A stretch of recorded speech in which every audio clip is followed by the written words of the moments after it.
দেখো, কাবাব এমন একটা জিনিস যেটার গন্ধ একবার যদি নাকে আসে তাহলে মনে হয় যে না, এক প্লেট তো এবার খেতেই হবে। এই কিছুদিন আগে আমি গেছিলাম বকখালি ঘুরতে।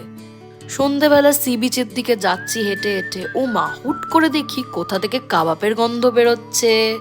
গন্ধে গন্ধে আমি চলে এলাম এই দাদার দোকানে।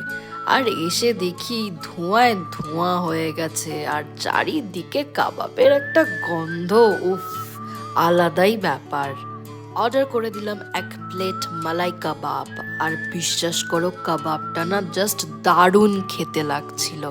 একটা হালকা হালকা শীত পড়ে গেছে অলরেডি, তার মধ্যে মালাই কাবাব, কিছুটা হেঁটে গেলেই বকখালি সি বিচ। বুঝতে পারছো তো ব্যাপারটা? তাহলে এবারে বকখালি এলে অবশ্যই একবার দাদার দোকান থেকে কাবাবটা ট্রাই করে যেও। টাটা।